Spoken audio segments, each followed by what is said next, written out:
മഞ്ചേശ്വരം തുമിനാട് മകളെയും ഭാര്യയുടെ സഹോദരി ഭർത്താവിനെയും കുത്തിക്കൊന്ന കേസിൽ അറസ്റ്റിലായ ഉമർ ഫാറൂഖിനെ പോലീസ് കസ്റ്റഡിയിൽ വാങ്ങും. ഇതിനായി 2 ദിവസത്തിനകം പോലീസ് കോടതിയിൽ അപേക്ഷ നൽകും. മഞ്ചേശ്വരം തുമിനാട് മകളെയും ഭാര്യയുടെ സഹോദരി ഭർത്താവിനെയും കുത്തിക്കൊന്ന കേസിൽ അറസ്റ്റിലായ ഉമർ ഫാറൂഖിനെ പോലീസ് കസ്റ്റഡിയിൽ വാങ്ങുന്നതിനായി 2 ദിവസത്തിനകം കോടതിയിൽ അപേക്ഷ നൽകുമെന്ന് കേസന്വേഷണ ഉദ്യോഗസ്ഥനായ Manjeshwaram police inspector P Ajith Kumar വ്യക്തമാക്കി.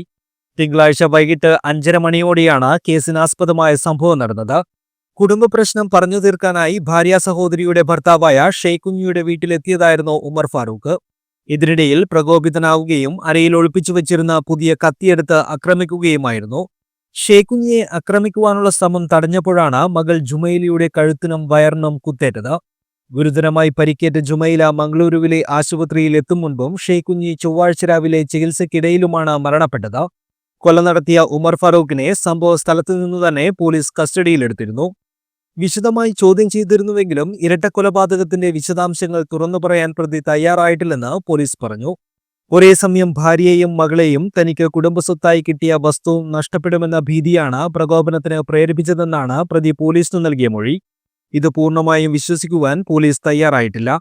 പ്രതി പുതിയ കത്തി വാങ്ങിയാണ് മധ്യസ്ഥ ചർച്ചയ്ക്കെത്തിയത്. അക്രമം നടത്താൻ മുൻകൂട്ടി തീരുമാനിച്ചുവെന്ന സൂചനയാണ് കത്തി വാങ്ങിയതെന്ന നിഗമനത്തിലാണ് അന്വേഷണ സംഘം. കൂടുതൽ വിവരങ്ങൾ ചോദിച്ചറിയുന്നതിനായി പ്രതിയെ കസ്റ്റഡിയിലെടുക്കും.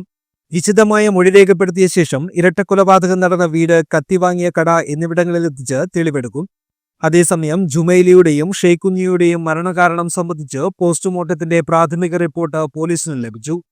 ഹൃദയധമനിയിലുണ്ടായ ആഴത്തിലുള്ള മുറിവാണ് ജുമൈലിയുടെ മരണത്തിന് ഇടയാക്കിയതെന്നാണ് പോസ്റ്റ്മോർട്ടത്തിന്റെ പ്രാഥമിക റിപ്പോർട്ട്.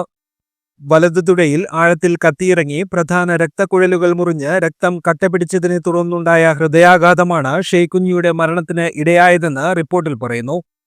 News bureau, Uppala.